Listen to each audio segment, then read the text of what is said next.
Coming up on this episode of Nintendo Cartridge Society, we whip up a fresh batch of World 1-1, just like Mom used to make. Buy medicine before you go, so the Nintendo Cartridge Society buys medicine with you.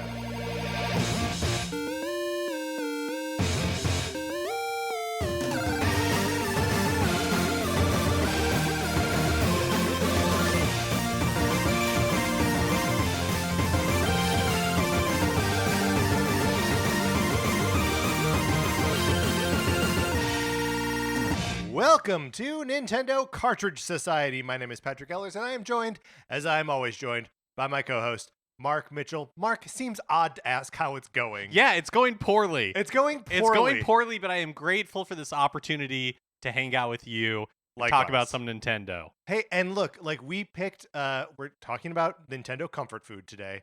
Things that we partake in the Nintendo universe that bring us some comfort. And I don't, when we picked the topic earlier this week, or whenever it was, we knew when it was happening, and we were like, we'll probably need comfort of some kind at that point. I don't think I realized that it would be right away we would need comforting. Do you know what I mean? And yet here we are. Ready for a big bowl of comfort. Right. Just a big bowl wooden spoon. Uh-huh. Mom's stirring it all up. Yeah. She's in a bathrobe and a hairnet. Right? Are you picturing the same thing I'm picturing? Are you picturing a shower cap? I was gonna say a hairnet. Are you picturing a cafeteria worker? I might be picturing Chris Farley in the Lunch Ladyland sketch with Adam Sandler playing guitar. You're always confusing your mom with Chris Farley in that sketch. They're both from Wisconsin. I don't think I know what is Chris Farley from Yep. Wisconsin. I don't think I know what sketch you're talking about. So there's. Are you familiar with the Lunch Ladyland song? With Sloppy Joe, a sloppy Joe. It's on one of Sandler's records. Oh, okay. But yeah, there's a sketch on Saturday Night Live when they were both on 92 or something. And it might even be on Update. That Sandler comes out there with a guitar and plays a song about the lunch lady. And it's just singing about the things that the lunch lady serves. It's a very List sort of song, and then Chris Farley comes out wearing an apron and a hairnet and has maybe a beauty mark mole or something, and it's just dancing around like only Chris Farley could. It's a joyous sketch, and I think about it often. I do like the idea that your mom wore a hairnet while making food. No, I mean, she never did. They're good. I mean, I can see the purpose of it. Sure, keep the hair out. Keep the hair out of the food. All right. Well, before we get into all of that comfort food stuff, just want to remind you about Patreon, patreon.com/Nintendo Cartridge Society, where you can go. And if you are supporting us at the 8 or 16-bit levels, you get access to our once-a-month episode of miniseries that we put out, like the second season of NCS Arcade, which we are currently making our way through. Yeah, where Patrick and I are playing generally games that we've never beaten before, and we just released an episode on Echo the Dolphin. I think every game that we've played so far has been a game that we've not beaten before. Okay. But it used to be that we only did games that were on Nintendo Switch Online. Okay, all right. Or I'm with Nintendo you. Switch Online plus expansion pack. Right. And Echo the Dolphin fits right in there. Yeah, okay. So that all holds true still. Yes. The episode on Echo the Dolphin is out now, which means we are ready for listener emails. Yes. So if you, dear listener, have any thoughts or questions or remembrances or impressions or fears about Echo the Dolphin, you should email us at Nintendo Cartridge Society at gmail.com. We're going to be recording this episode probably next Monday. So if you could get your emails to us before then, that would be great. You do not need to be supporting us at any level on Patreon in order to send us these emails. Exactly. You can follow us for free on Patreon, and we release these listener feedback episodes to everyone on Patreon, no matter what level you're following us at. Again, you can follow us for free. So get over there, send us an email about Echo the Dolphin, follow us for free on Patreon, and you'll get all that bonus content. And if you are thinking, hey, what are these guys going to play next? They're always playing games. Oh, they're always playing games. Yes. Surely they're going to play another one, and we are. It's true. The next episode of NCS Arcade, the November game, is going to be Mario and Luigi Superstar Saga. That's right. Mark's going to be playing the Game Boy Advance version as it appears on Nintendo Switch Online. I am going to be playing the 3DS remake, one of 2 games that put Alpha Dream, into a coffin. So you pick up one of those and play along with us. Also, if you are not in our Discord already, you should be. We're in there all the time talking about Nintendo and stuff. You should email us Nintendo Cartridge Society at gmail.com, and we will send you an invitation, and then you can chat with people. It's a good, fun, welcoming, warm place to be. So get in there. Mark, you ready to get in the main event here? I'm ready. Sorry, just sort of like burped and then like tried to talk through the end of a burp, and my body didn't return to normal. I did the burp off mic. No one would have known, but they would have been like, "What was that voice, Patrick?" I'm not cutting any of this. All right, Mark, let's get into it.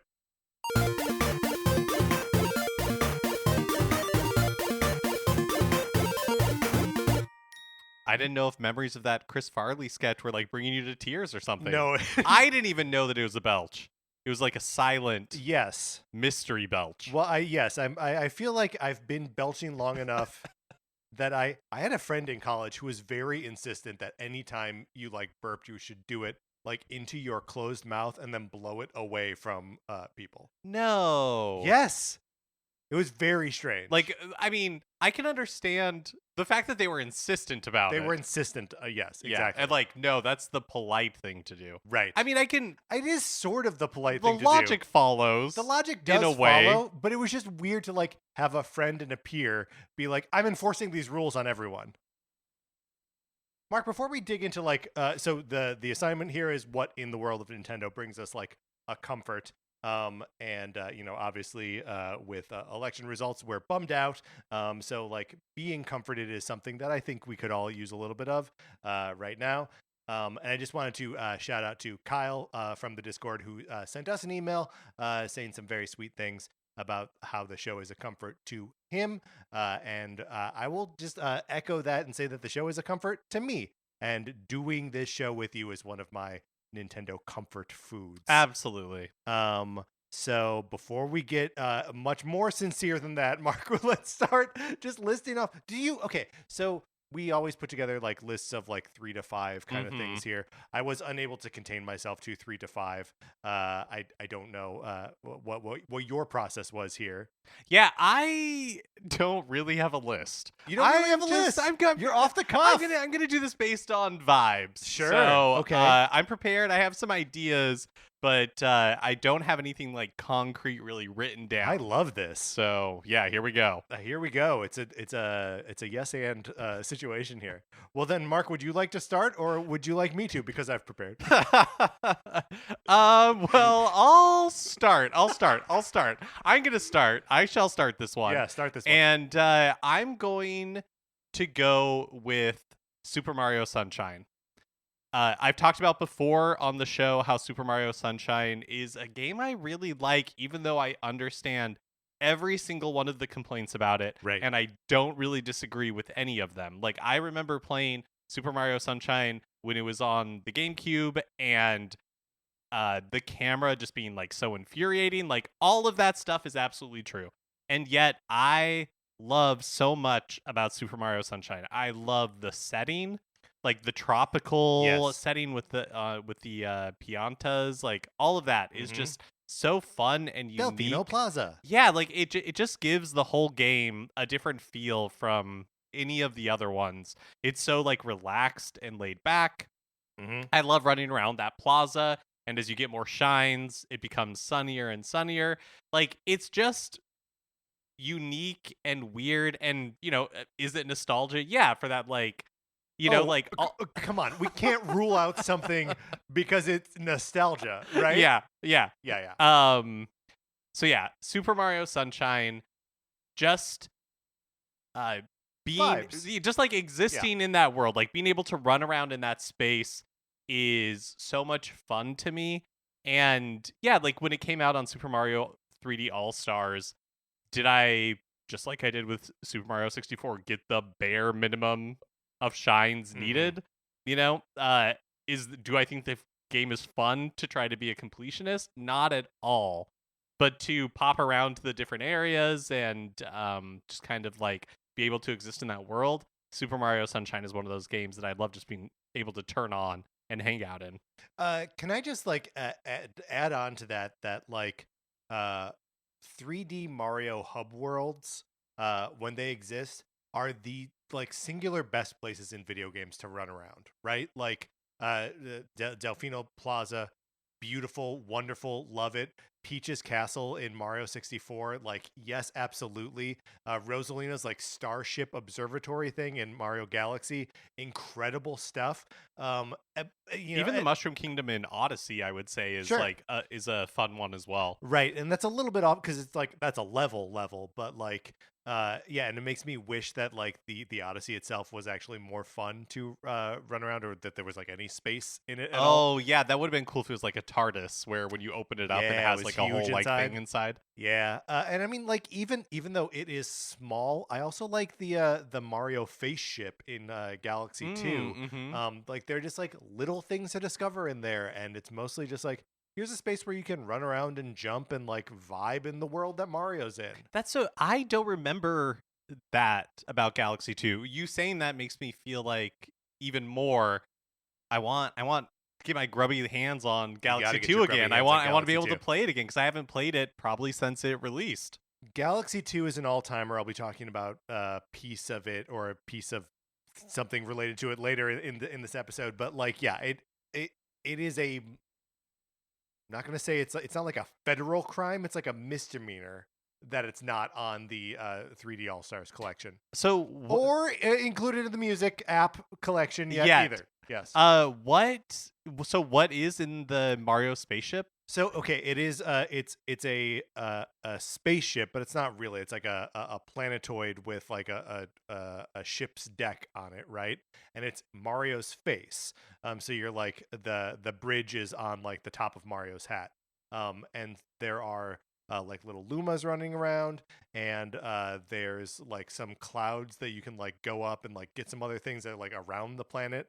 And it's just like, it's not a big space. There's a rabbit you can like chase around and like a couple other things like that. It's not like fully featured or all that large. It's smaller than the observatory or even Peach's Castle, you know, but is just like a nice like place to hang out. Ooh, fun. Yep. But yes, I mean, I think that all of those do such a great job of expressing like the themes of the game in the same way that Delfino Square expresses that same thing about Mario Sunshine. Totally. Okay. Here's one, Mark.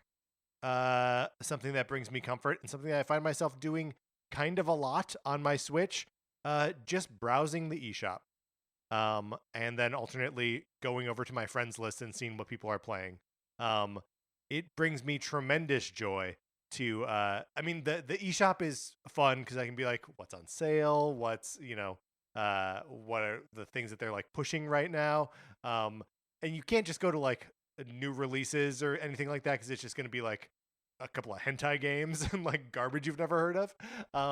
But if you're like looking through it, I don't know, there's something very calming about like just browsing the store. Yeah, I completely agree. I go to the eShop all the time to see what are the best sellers, and then also to look at the upcoming releases and just kind of like scroll through those and see if there's anything that catches my eye.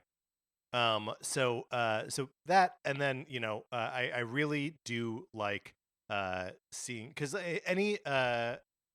we both have a fair number of friends on the Nintendo Switch. Our friend codes are in the episode description of every episode, and I love to see what people are playing.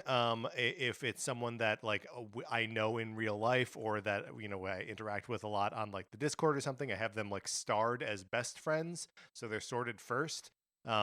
And it's always fun and fascinating to me to be like, oh man, you know, Greg Smith is playing Clubhouse Games 51 Worldwide Classics again. He plays that game so much.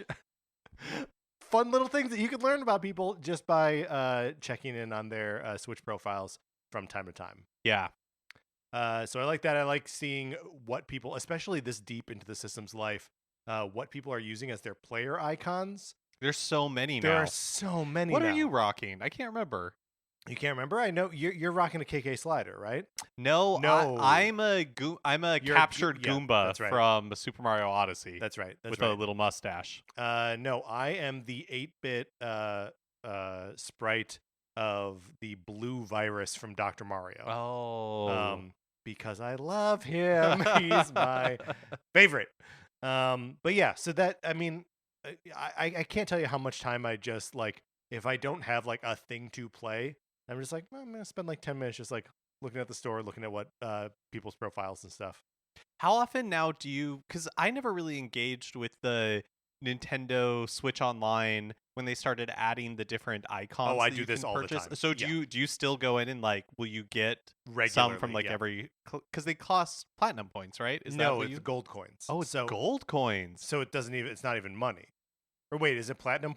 Platinum are the fake ones. Platinum, okay, then platinum, yeah. Gold ones are the ones that you can exchange to like take money off in the eShop. Yeah, no, so they cost platinum coins, and then sometimes if I'm like running low on them or whatever, and they're so cheap, it's 5 or 10 for each component, right?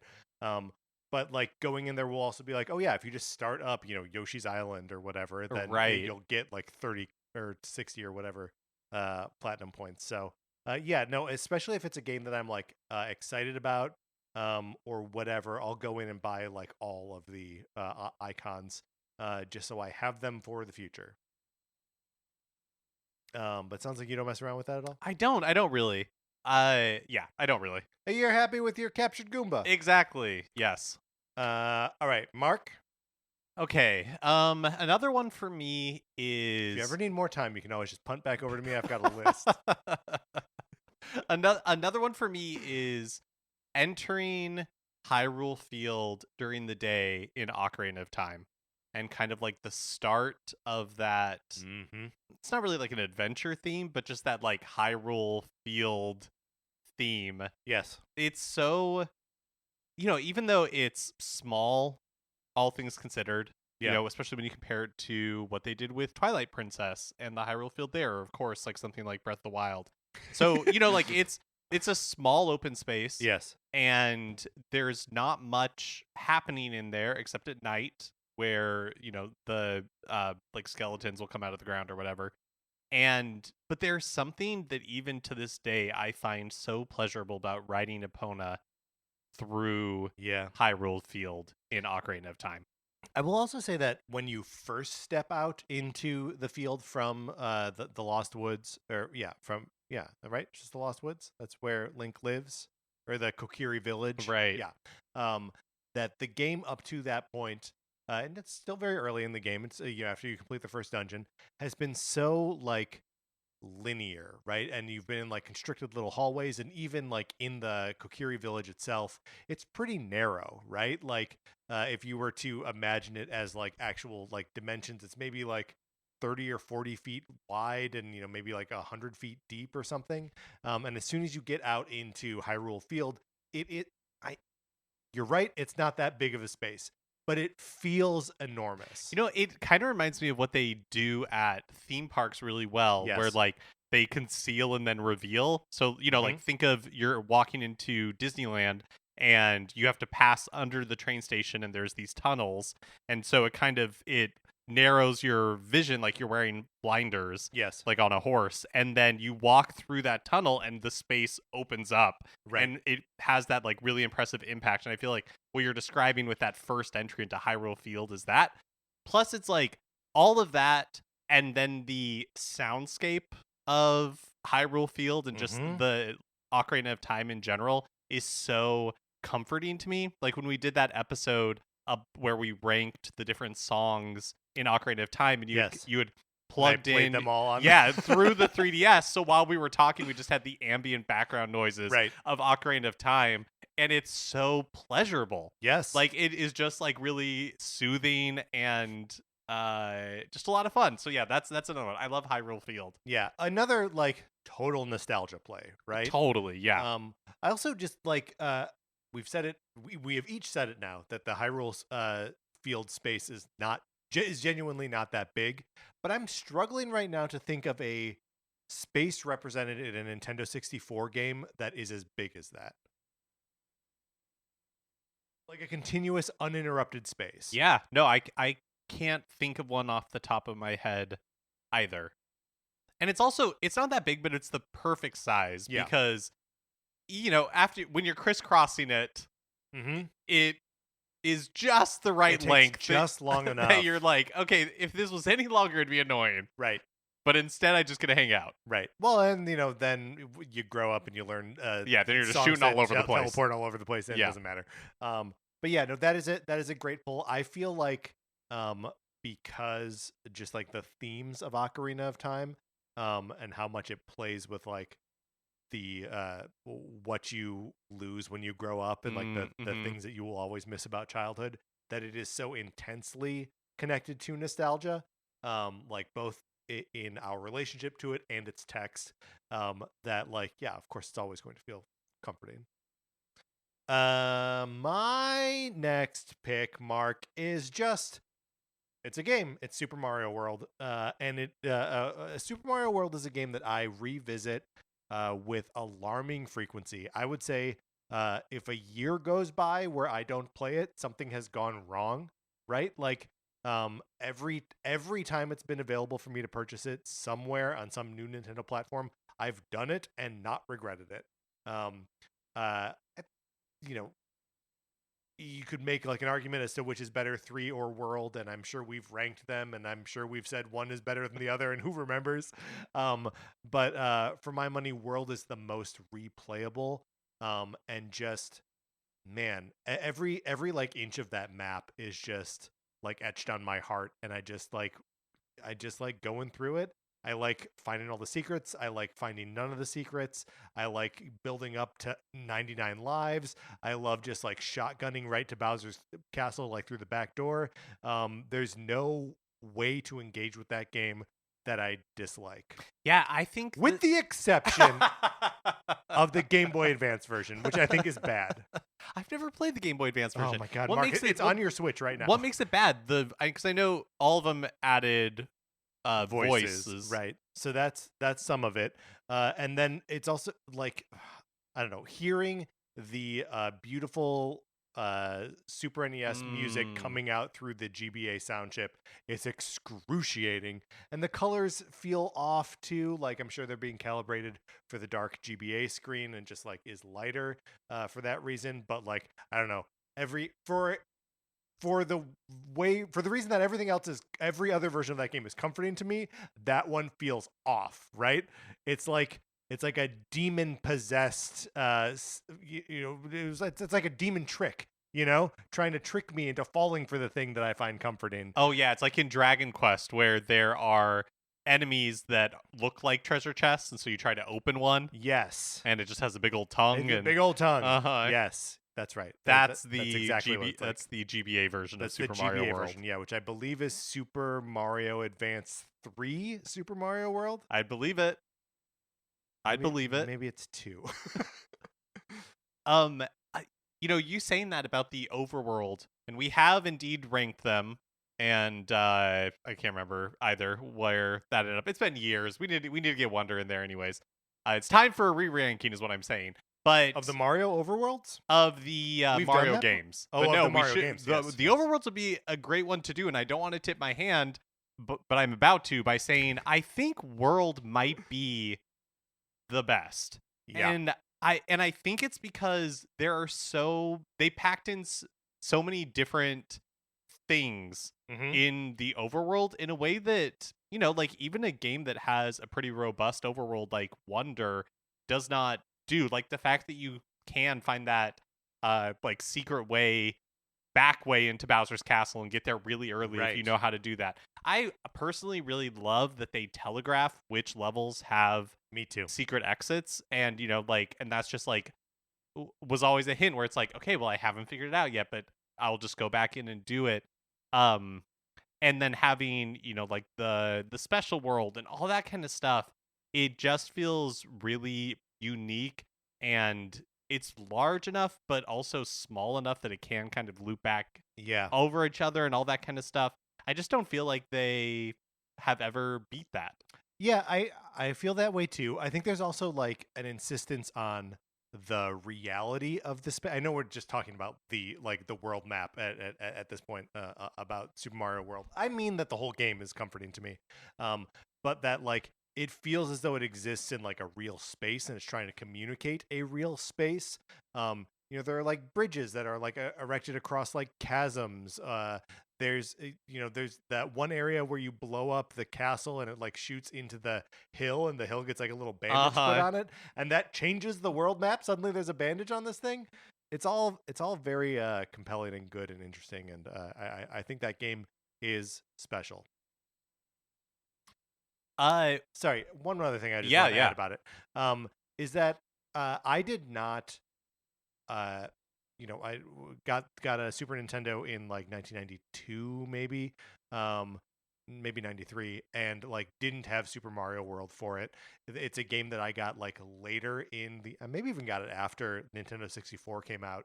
It just like wasn't in my sort of like repertoire of games that I played when I was a kid. And it really wasn't until like college that I was like hanging out with some friends and someone wanted to play Super Mario World and I had the cart, and then like started to really dig into it that way. So I don't know if I remember at that time feeling like I was making up for lost time, right? That I was like, oh, I'm going to like consciously commit this game to my muscle memory because I missed out on playing it as a kid. And now I don't know if I like successfully did that or if the game is just magical all the time. But like it just feels, it almost takes me back to like phantom memories of playing it as a kid, even though I don't have those. That's really interesting. I didn't know that you Yeah. didn't play it like on the Super Nintendo when it came out. Like Right. It wasn't like part of your Super Nintendo experience as a kid. Right. Yeah, I do think that speaks to how special that Yep. game is. Mm-hmm. Well, you did your a comfort game, and I'll go ahead and do a Mario comfort game. And for me, it's Super Mario Brothers 3. Yeah. On the NES, and say, Game Boy Advance version of this pretty good. Is this one that has the e-reader levels? This is the one that has the e-reader levels. Yeah, I know that they're just okay, but this one I do want to play. Yes. So that way I can experience those e-reader levels that I've never played before. But Super Mario Brothers 3 is a really special game to me because it's one that I remember. I was going to say like I remember playing, but that's not even totally true. It's mostly I remember watching my older sister play and experiencing the game that way and just being really excited when she got to World 8 and when she would beat the skyship level in World 8 or she got to the dark area in World 8 and all that kind of stuff. Avoiding those dang hands. It was just all was so exciting. Yes. Because, we didn't have Nintendo Power. Like, we didn't know what was coming. So it was all this sense of discovery. And so, when she would strategically use a P-Wing and all that kind of stuff was just so fun and exciting. Going back to the game is a really interesting experience because the levels are so short. So short. They're so short. Like, they're so short. Like, if you can just jam through those things in like 20 seconds. Yeah. Like, they're very brief. And so I think I like the simile for short. For so short. Very brief. Yeah. A wordsmith. Mm-hmm. So it is interesting to compare it to World because I do think that World is such a meatier experience. Absolutely, yeah. Those levels are longer, have just so much more to explore. They want you to kind of slow down and take your time in a way that 3 is not really built for.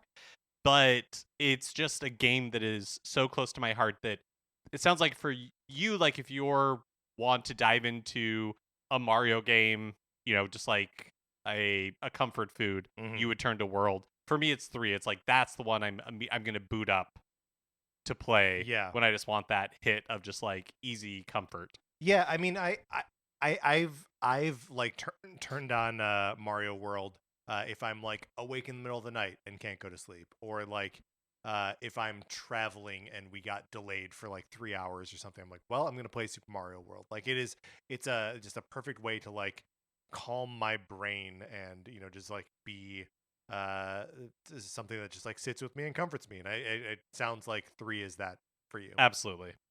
All right, I'm going to share a pair of recent comfort games that I don't necessarily associate, like, they are still comfort games to me, but both sort of became that in like pandemic era, or like I don't know that I associate them.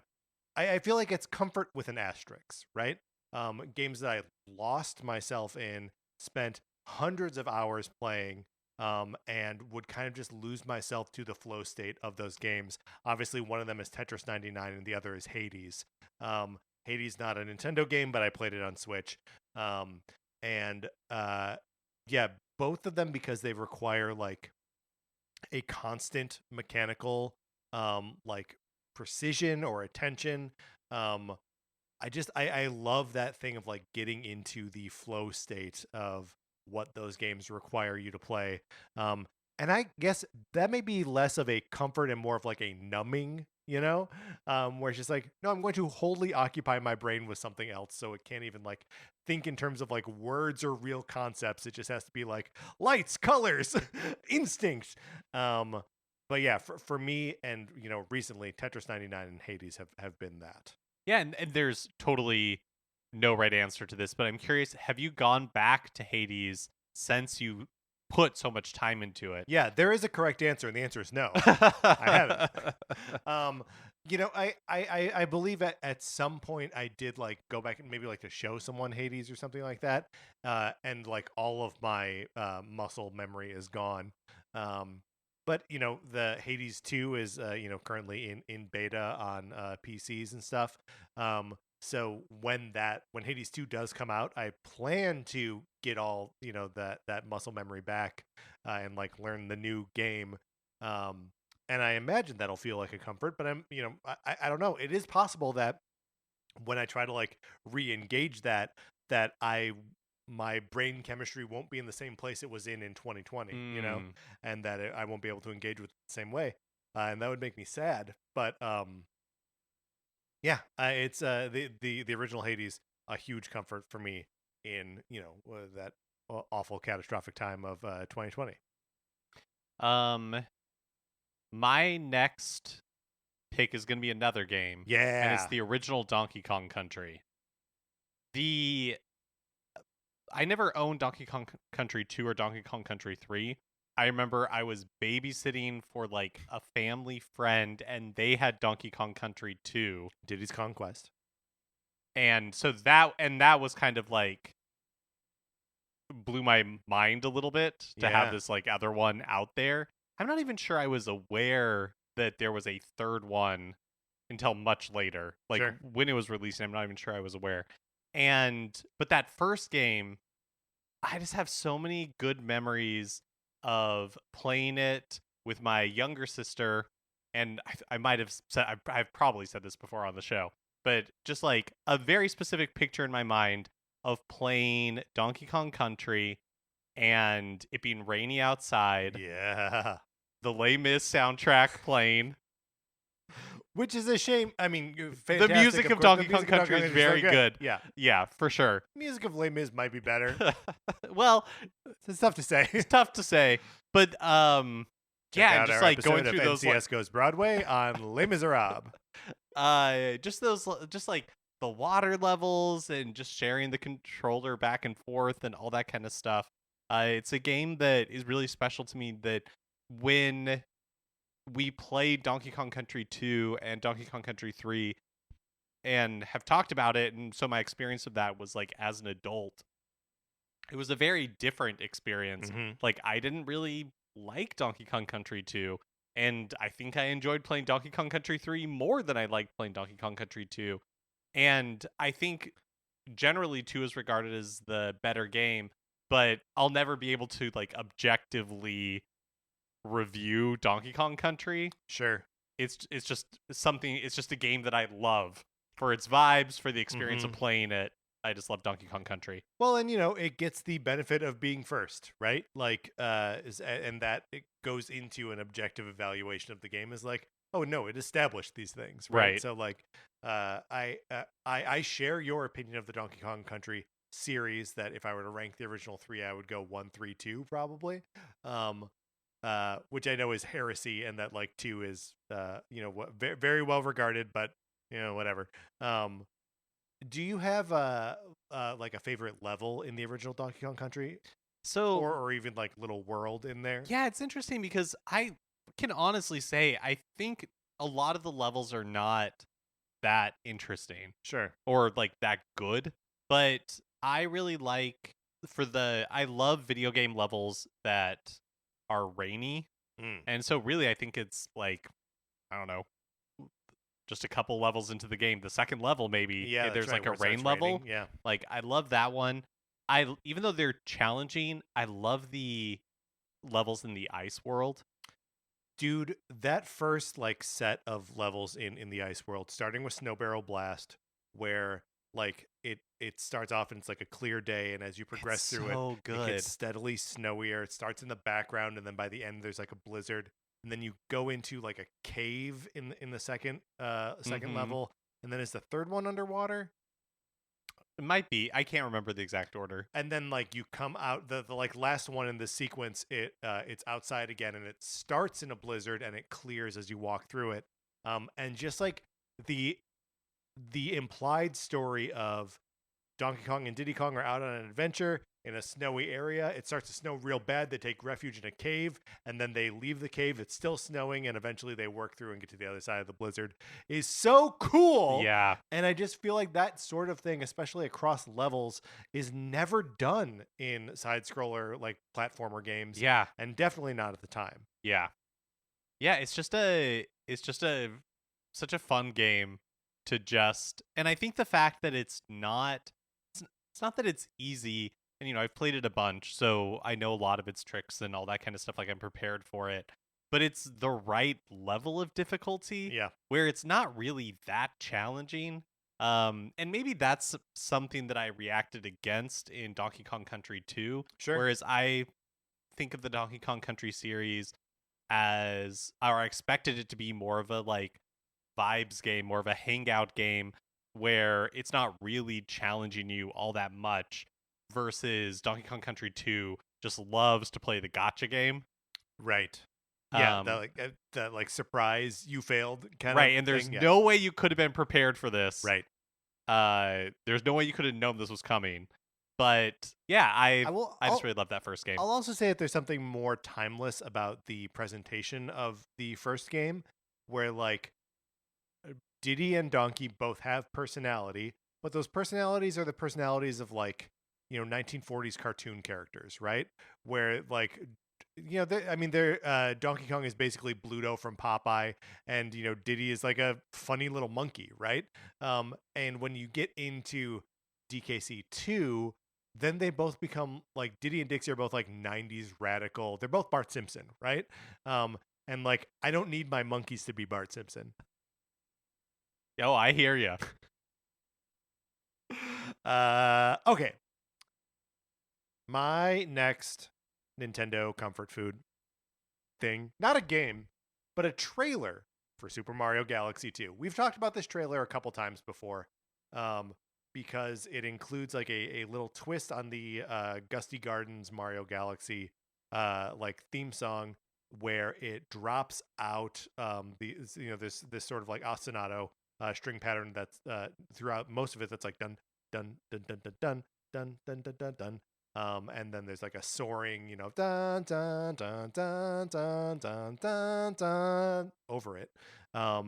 And it builds up to this like huge, this big crescendo up to a point where the ostinato pattern drops out, and there's just this enormous swell of bass notes.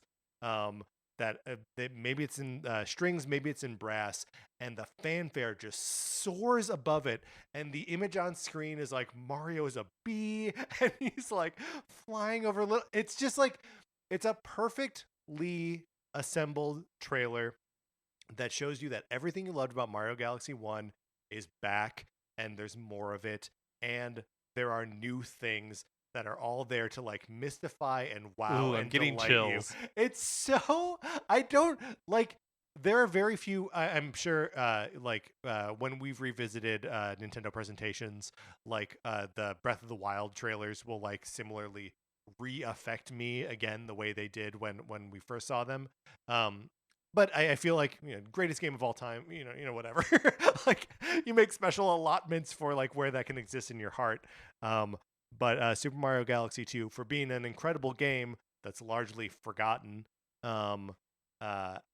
It just like I think the presentation of that game in that trailer is amazing. Recommend if you have not seen it, just look for the Super Mario Galaxy 2 trailer. I believe it's the only one because they announced it at E3 and it came out later that year. It was so fast and such a surprise. I revisit that trailer when I need to pick me up or when I want to be reminded of, because I can describe to you how that music cue works. But there's nothing like experiencing it in context. Do you remember, is that music in the game itself, or was it made for the trailer? That arrangement is only in the trailer. Ooh, so good. Yeah, it's so good. And Galaxy 2's music is not on Nintendo Music yet. We just talked about. Right. But they did include the reveal trailer, or like the trailer music for Breath of the Wild, so I know. Hopefully they will include it. I know. And then it'll be the there. greatest app ever made. I will rate it 5 stars. But yeah, it is a genuinely special like piece of music, and then paired with a trailer that I think is perfectly assembled. And that was so exciting because I think it was E3 2010. But that was so exciting because they made a direct sequel to a 3D Mario game, which they had not done. Arguably have not done since. Yeah. So very just like unless you want to count 3D World as a sequel to 3D Land, I guess you could. But you could count that. Yeah, what a special game and what a special trailer. You're so right that it is kind of forgotten. Yeah. Doesn't help that it wasn't on 3D All-Stars. No, it should have been. We'll keep beating this horse. Also, I just we didn't set out to do this. Man, have we talked a lot about Mario tonight. I was thinking the same thing, and even as I'm like thinking of my next one, there are more Mario things.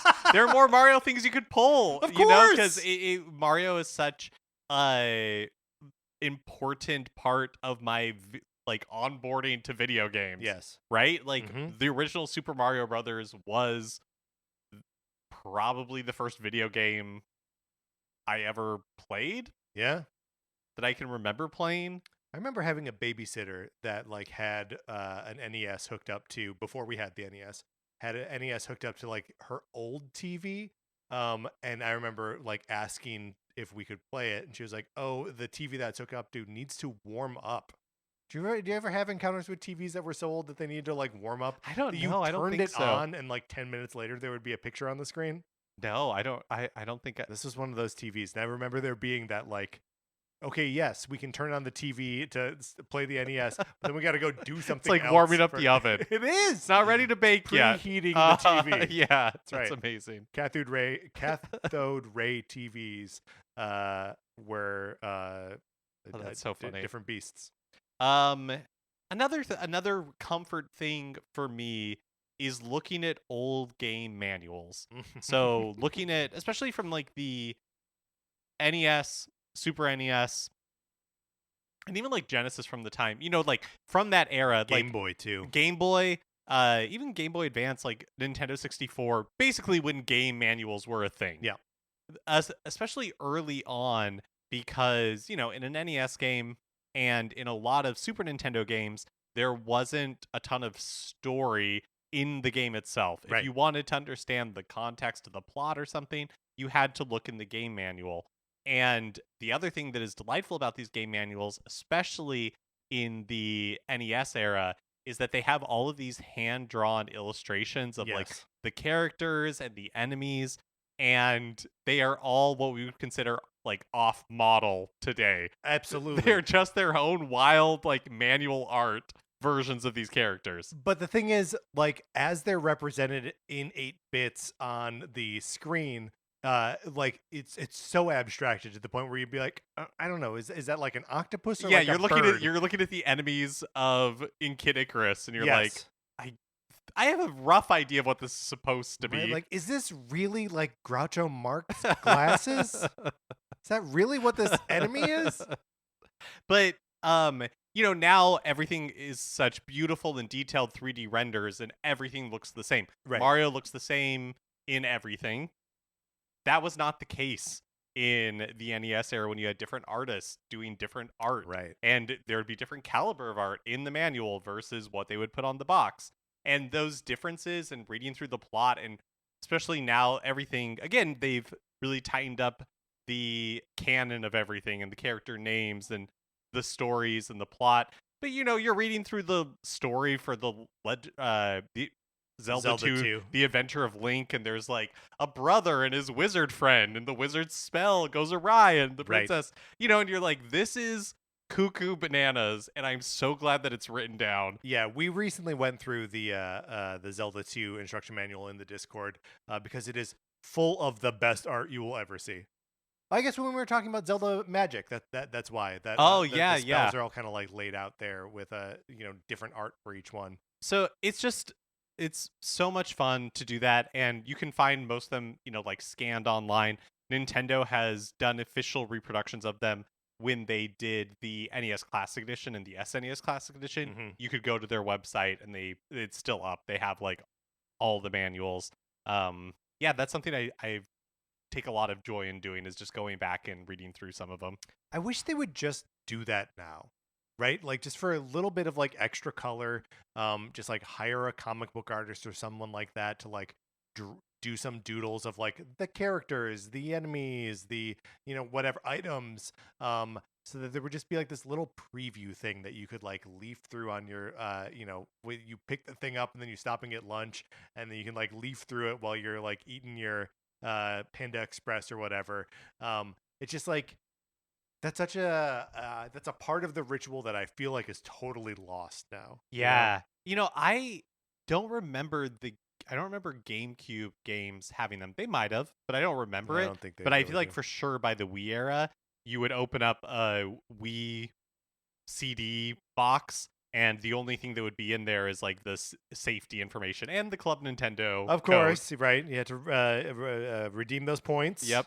But I also wish that they would include them as part of the Nintendo Switch Online virtual consoles, where they would just send you a box of manuals. no, that you could go into it, and as like some part of the game information, you could pull up the manual for some of these like third party, for any of them. Yeah. Because they have pertinent information, including the controls, and there's no other place to get the information on that kind of thing. You know what I mean?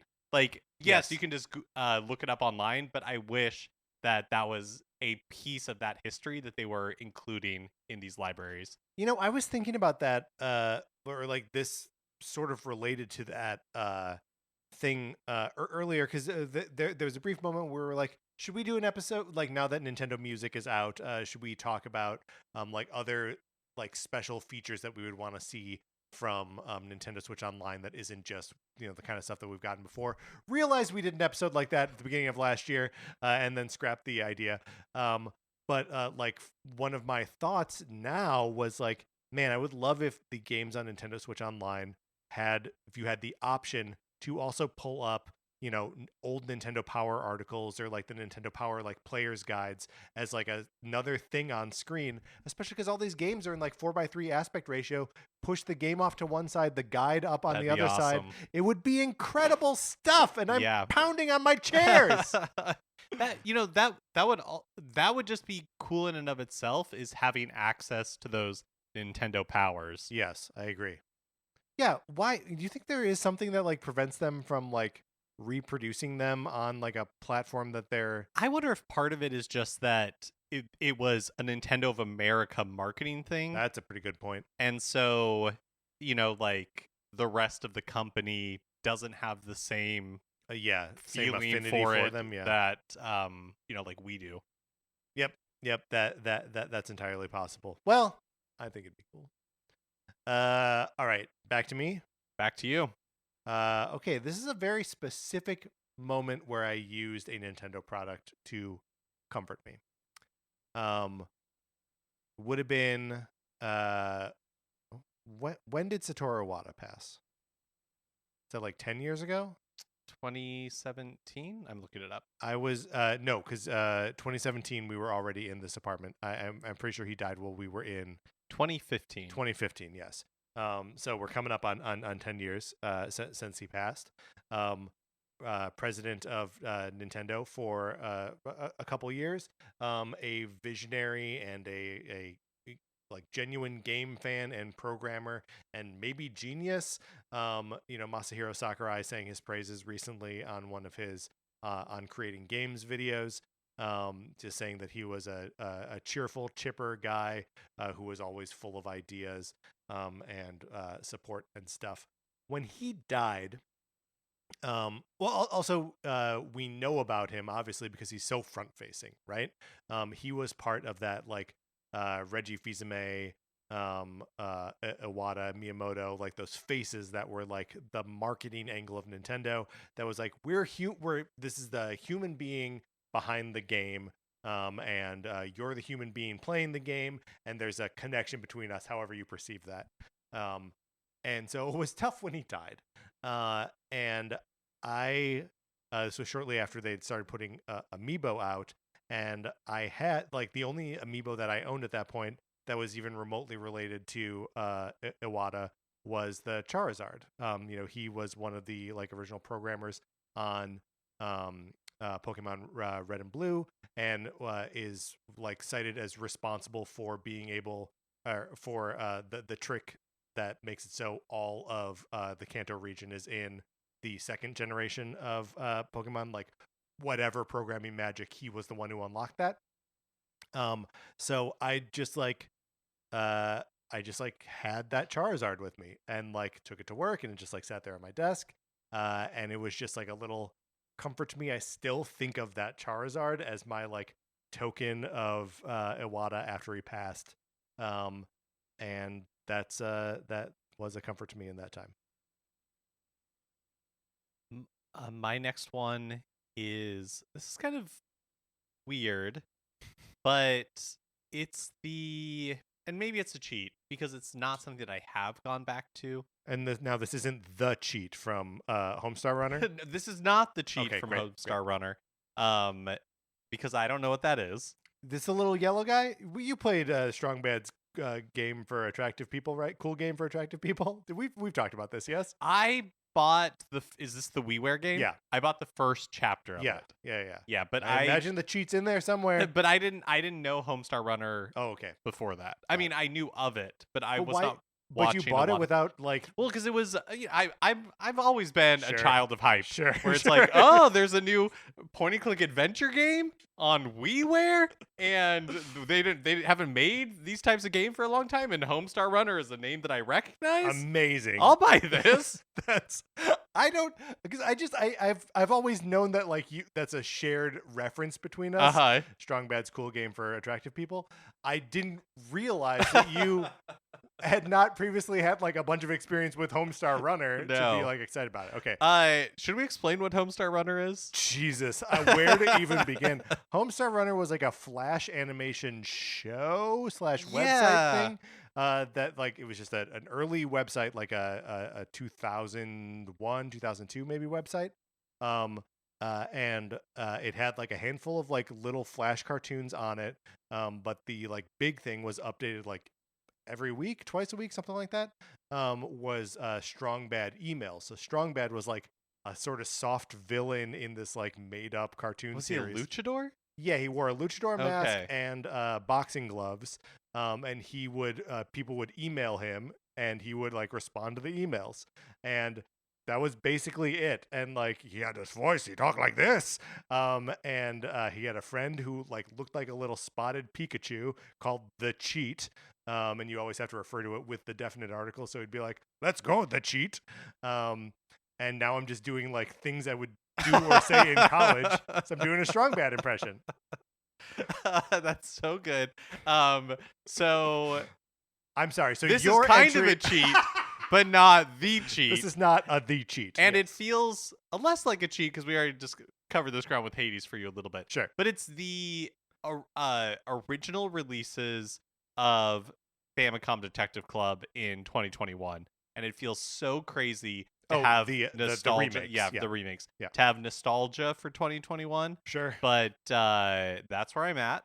And I really liked this most recent Famicom Detective Club game a lot. Like, we did a whole episode about it. I thought it was amazing. It gets super, super dark. And these games, they dabble in darkness, but they are not they don't go to the same places that Emio does. Emio goes to surprising places, I would say, with its darkness specifically. But I love the mystery, the whodunit genre. I have talked about it on the show so much. My love of Murder, She Wrote. That's a real comfort food television show to me. And so those Famicom Detective Club games and being able to kind of like experience that for the first time and having it be set in the 1980s and, just having all of that just kind of mashed together was a really fun and kind of like special experience that I'd look back really fondly on. Man, especially the Forgotten Heir is such a cozy game. Like it gets to an intense place by the end, but only sorta, right? Like there's some grisliness at the end of Girl Who Stands Behind, and obviously Emio, that's just never present in Forgotten Heir. Yeah. And in these remembrances, I'm able to forget the frustration of playing some of those games and visiting that darn cliff so many times. You gotta visit that cliff 3 separate times. You got to go there and leave, come back. Go there, leave, come back. Leave, come back. But those are a comfort to me of a sort. I feel like I would like to revisit our conversation about those two games. I think I've listened to that episode since we recorded it. That would be a fun way to just like relive that experience, because we kind of went through like beat by beat, character by character. Yep. A good episode. Check it out. I'm sure. And that like the doctor character from Forgotten Heir. Yeah. I'm blanking on his name. It's not Kamihara, but it kind of sounds like it. No, it's like Kamada or something like that. Yeah. He made it. He was a winner of a Cardi. That's true. In 2021, Cardi Award winner. Yeah. Yeah. No. Fantastic. I all those games have like a special place in my heart and our collective heart. I have two more things, but I feel like I've already done my good ones. So two more. One is just holding a classic controller, holding an NES controller, holding a Super NES controller. Part of why I went through the trouble of getting all of the classic, like the Switch classic controllers, was this just that like it feels good to me to hold them, Oh, I totally know what you mean.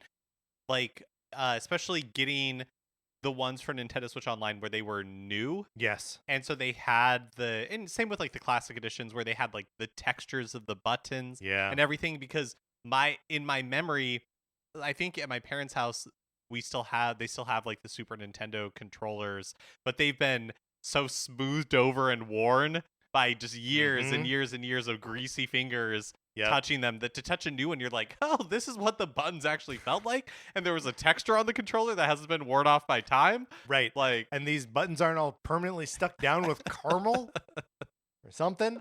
Yeah. Ooh, I completely agree. Yeah. Okay, yeah, I'll have a rapid fire one, which is just Nintendo music. And I have talked about on the show a lot. I listen to video game music a lot when I'm working, and finding those playlists that fit my mood with Nintendo music. Sometimes I'm all in on like the Breath of the Wild, Tranquil, just like Kakariko Village music, or sometimes I want the shrine music when I'm like really focused. Or I want, when I'm like hyped up, I want stuff from, I guess this is a Capcom game, but the Ace Attorney series. Sure. So, just like Nintendo music in general is definitely like a comfort food to me. I have found that with the Nintendo Music app, that I feel like I have underestimated or undervalued the Breath of the Wild score. Because now anytime it pops up on there, I'm like, oh yeah, this rules. It's so good. And then every now and then, like when I've got it just like shuffling through, whatever, or it's one of the playlists, there will be something in there that is like genuinely moving, like not just fit in a good vibe, but where I'm just like, oh yeah. And I look and it's just something like some area like, field music, and it's just like, what? This is just incidental music that just plays and like fills you with like the intense wonder of exploring this world. Really fantastic stuff. I totally agree that like Nintendo music as a concept is a wholly comforting thing, and that makes me very excited to have this app. And then my last thing here, I've mentioned this before, it is my go-to airplane game. It is WarioWare Gold on the 3DS. It's jam-packed with all your favorite WarioWare mini games with 3 different like control input methods.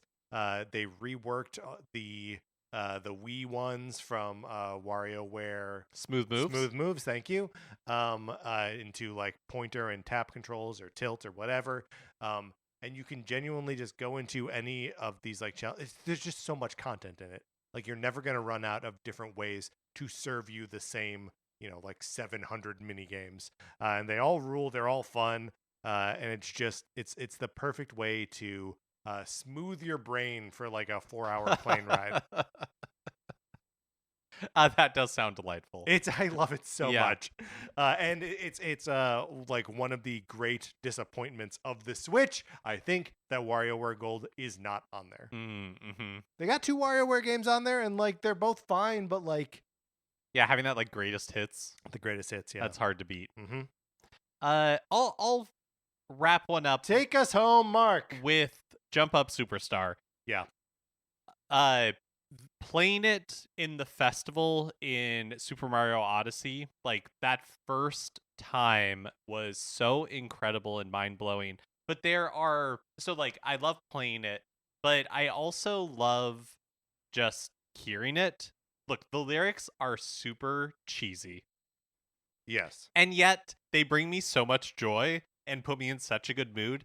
And it also just reminds me of so many different like times of doing this show and being excited about E3, where they showed like E3 2017, where they showed off Jump Up Superstar for the first time.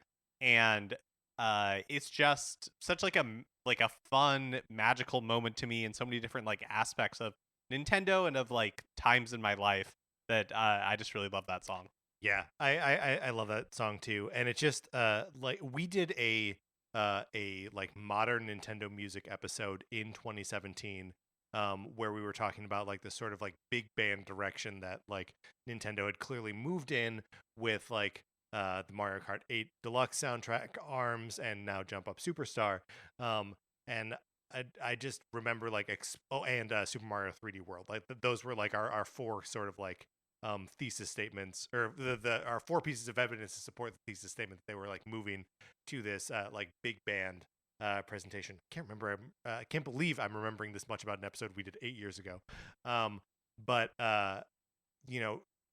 capping it all off with Jump Up Superstar, which was a game that hadn't even come out yet, but we had heard so many times because it was like the forefront of the marketing, was just great to listen to all the things that was doing, right? That like it's a genuine song with a woman singing it, and that it's like all the lyrics are things that Mario does in the game, and then when you get to that bridge part, right? And I remember cracking this, and then us talking about it on the show and being like blown away by it.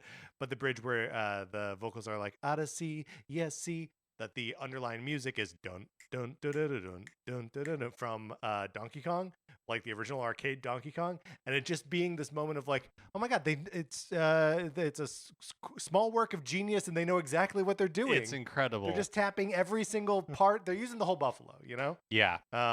Really, really wonderful stuff. All right. Well, those are some Nintendo things that give us comfort. Mark, let's close this out. All right, that is going to do it for this episode of Nintendo Cartridge Society. We all need comfort now, right? So if you have things in the world of Nintendo that bring you comfort, please email us, Nintendo Cartridge Society at gmail.com. Or get in the Discord by using that same email and share them there, because I'm sure people will have lots of games and pieces of music and all sorts of stuff like that to recommend. So yeah, if you're not in there, get in there. It's a good little community. Thank you to our 16-bit patrons, Connor McCabe, Patrice Millette, and Kyle Seaborn. We appreciate you. We appreciate everyone who's spending their time listening to us talk about Nintendo. We have fun doing it. We hope you have fun listening to it. Anthony DeLuca made our logo. Our theme music is provided by 8-Bit Betty. You can get more of his music by going to 8bitbetty.com or by listening right now. For my co-host, Mark Mitchell, this is Patrick Ellers saying thank you for listening.